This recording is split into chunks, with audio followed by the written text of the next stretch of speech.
Hello, loves.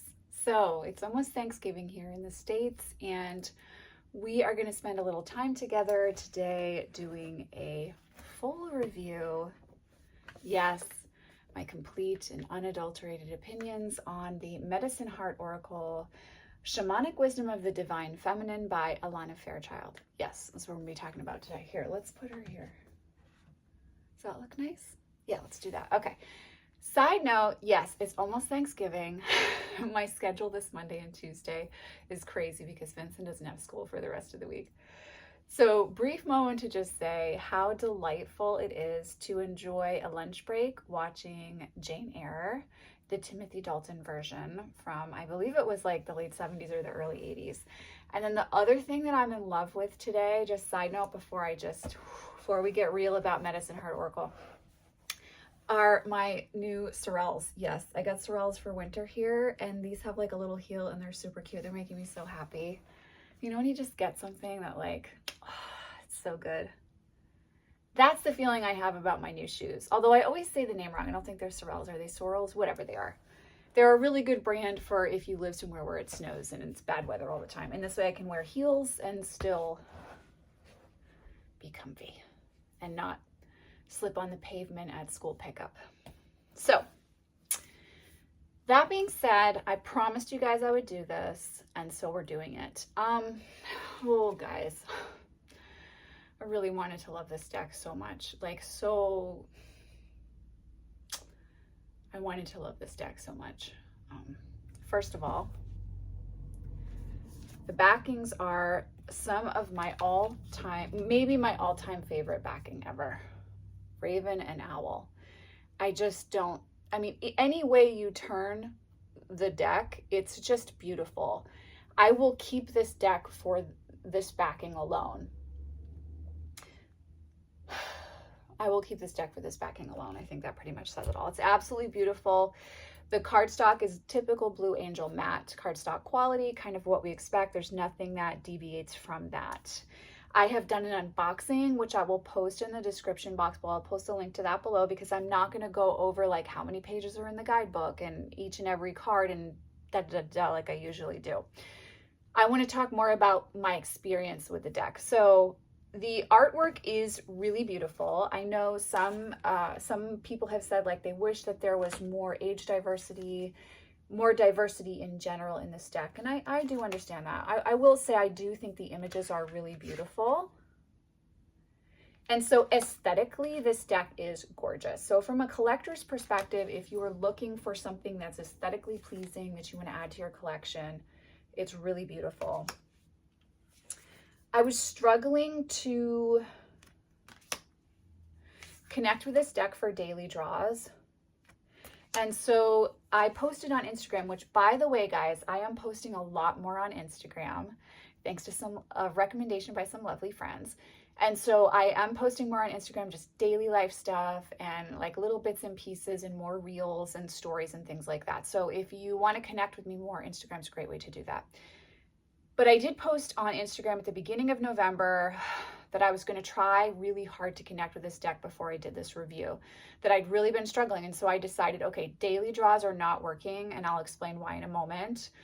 Let me go to weekly draws. So I do typically have a deck for kind of like each season that will be like my weekly draw deck, and it's the energy of the week. And I really do like to relate it to the divine feminine because I feel like I get a message, an overarching theme from the goddess for the week, right? And I love to do that on Sunday mornings. It's a little ritual that I have because that's a gorgeous image. Because Vincent usually sleeps in on Sundays, and so I have a little more time for card work. So, okay, I thought, all right, let's do it. Let's try to connect with this deck for weekly draws, see if it's more of a big picture oracle deck for me than it is a daily. Well, it's the 21st and I give up. That's where I'm at, guys. I'm going to be really honest with you. I'm not going to sugarcoat this. You guys know, like, I'm well known for honest, thoughtful reviews. I really work with my decks. I don't bullshit you guys. I'm just not going to. I'm not going to start doing that now. This is the guidebook. It's exhaustive. It's exhaustive, but it's not, I don't want to be too. It's exhaustive in a way that I don't understand why we needed so many paragraphs to say something that could be condensed down into a much smaller amount of information. Additionally, Alana has done 3 or 4 decks like this that I feel like are kind of repeating the same thing in a slightly different way. So for instance, I think you could have this deck. You could have the White Light Oracle deck. What's the other shamanic deck she did? It's green. Earth Warriors Oracle. It's something like that. And Sacred Rebels. And all of those decks are so similar. And to me, the only thing that's really different is the artwork. So I guess from that perspective, if you are looking to invest in an Alana deck along those lines, look at the artwork and then go with the artwork that speaks to you. Now for me, personally, Sacred Rebels was a knock it out of the park Oracle deck. I love to use it. For instance, I'm doing my year ahead readings after Thanksgiving. I begin that journey, which is going to be a journey this year because you guys sold that out several times for me. But I love to use that deck for big picture, soul purpose, soul involvement, insight into your journey from a larger perspective. I love Sacred Rebels Oracle for that. And so for me, Sacred Rebels trumps the Medicine Heart Oracle. It trumps the Earth Warriors Oracle. It trumps White Light Oracle. It doesn't mean that I don't enjoy those decks, but I don't feel moved by those decks. And perhaps the problem is like Isis Oracle and Kali Oracle are 2 of my top 5 Oracle decks of all time that Alana's written those decks. And Wild Kuan Yin is a delight. The Kuan Yin Oracle is also a delight. It's like those decks were so good and they felt so connected and real, and like I was getting something very unique and very specific when I would work with them. This just feels like a lot of pages,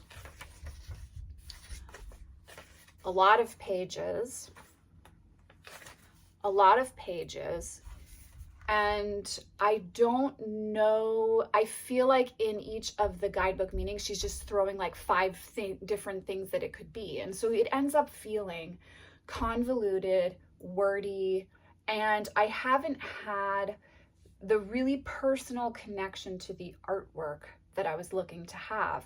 It's lovely, it's beautiful. Again, from a collector standpoint, it's gorgeous. I'm not going to get rid of the deck, but it's not changing my life like the Laputan Oracle is right now. It's not really giving me extra meat into my personal practice like Soul Mirror Oracle is. It just feels like, I don't know. It kind of feels like just another deck that's being churned out in a way. And I don't mean that I don't mean to say that I think Alana's just churning out decks, but I wonder if maybe she needs a little space, or I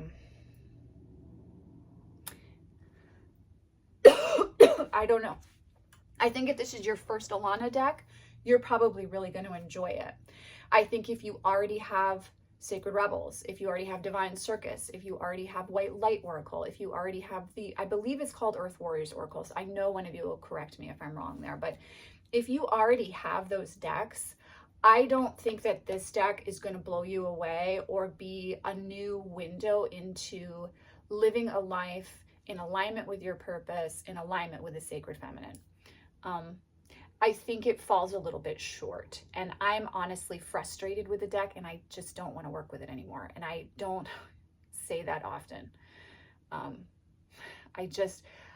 This morning I got up and and again, I've been working with it for 20 days and I just keep getting the same damn card, and it's lovely. I don't understand the guidebook. There's so many like just weirdly, it's like saying, I don't know. It's like when you go to a reader and they're like, oh, you probably have some trauma from childhood. And you're sitting there and you're like, doesn't everyone have trauma from childhood? That's kind of my experience with the guidebook meaning, at least for the cards that I've drawn from this deck. I just am really struggling to find our rhythm. and our relationship in a way that I have other decks right now where it's so bang on and it's so powerful that I don't want to waste my time. Now, that's not to say that down the road, I might not pull this deck out and be like, holy shit, this deck is amazing and I was wrong. And then I'll do another video and be like, oh my God, guys, there's a different way in. And maybe if you're moving through this, you'll connect with it. I'm certainly not saying that that's not going to happen. But right now, I don't think that this is like, unless you look at the artwork and you are like, I need this deck, the guidebook alone is not going to be anything groundbreaking or anything new or anything that feels like, you know, like with Divine Circus, when I work with that guidebook, I'm like, fuck, she did it. Like she got right into something that I wasn't wanting to acknowledge when I draw cards from that deck, even though I hate half the artwork in that deck and I love the other half, right? You guys know, like my lifelong tangle with the Divine Circus Oracle, which I'm very fortunate to have both editions of.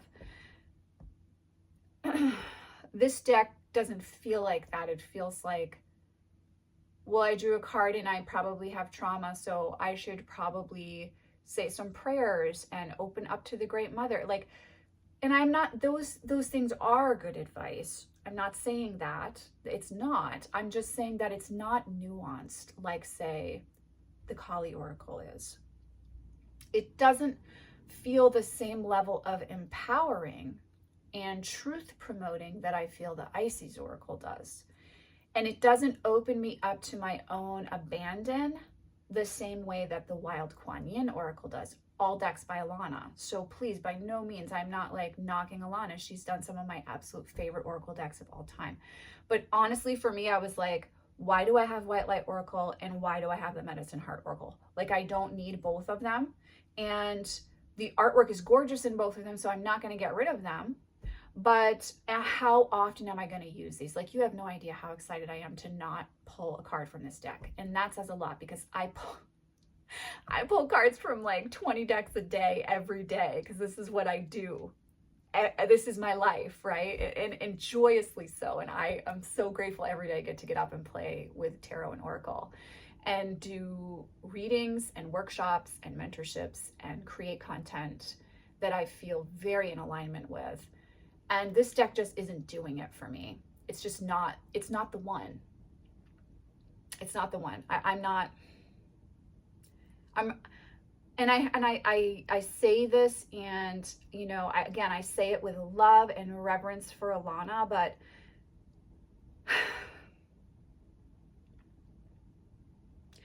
I kind of feel like I've outgrown it a little bit. And so if you are new on your journey, this might be a groundbreaking deck. So if you're watching this and you're like, yeah, but I am opening up to this part of myself in my life, then please feel free to explore this deck. The guidebook is big. I don't know that it's meaty. It's big. There's a lot of information, and there's definitely various shamanic traditions referenced from various lineages, various tribes. Alana is very respectful. So in no way do I feel that she's been disrespectful to shamanic lineages. In no way do I feel that she was trying to make a quick buck on those lineages. Please, I don't mean that, because I do feel like there's reverence in here. I don't know that we've scratched the surface, though. I feel like we've stayed on the surface, and the artwork's really pretty, but it ain't getting me there. So I'm sorry, guys. I wanted to, because this backing, seriously, this card backing is, I mean, this will probably be on my altar just because owl was one of my first medicine animals when I started my shamanic training. I literally have ravens tattooed on me. Right now I'm working with crow magic very intimately. And so this backing is, I feel like, my spiritual practice, such a large part of it on this one beautiful card backing. And so for the card backing alone, I will keep the deck and honor the investment that I made, because I did purchase this deck. And also, you know, the work that Alana and the artist put into this deck. That being said, I don't see myself using it for readings, and I don't see myself using it in daily draws. And as you guys know, daily draws are a foundational part of my practice. Weekly draws are my last-ditch effort to save a marriage with a deck. It didn't save this marriage. We are getting divorced. It's not, this deck isn't for me. So I don't, if you've got to have it because of the card backings, I get it. Like when I saw those card backings, I was like, bitch, that deck is mine. So I get it. I just want to let you know, I wouldn't expect groundbreaking insights from the guidebook, and I would work with it intuitively first and foremost. That's I think probably, if I could sum up this long-winded review in a nutshell, it would be work with the deck intuitively if you connect with the artwork. If you don't connect with the artwork, I wouldn't invest in this deck. Go buy the Kali Oracle, go buy Sacred Rebels Oracle, go buy Divine Circus Oracle. I think you would have a much deeper experience with those decks by Alana. But yeah, I promised you guys, and you guys have been asking, and so I was like, I got to do this review before I forget. And you know, again, it's like, look, the artwork is lovely and like right up my alley in a lot of ways, right? It's just not the one. It's just not working for me. So let me know what you guys think. Let me know in the comments below. I'll put the link to the unboxing so you can see the deck in full. Hear my initial thoughts and impressions. I was really stunned by how beautiful it was at first. It hasn't played out that way. It was lust, not love. But I'll be interested and intrigued to hear what you guys think. As always, you know I'm sending you so much love and many blessings, and I will see you in the next video.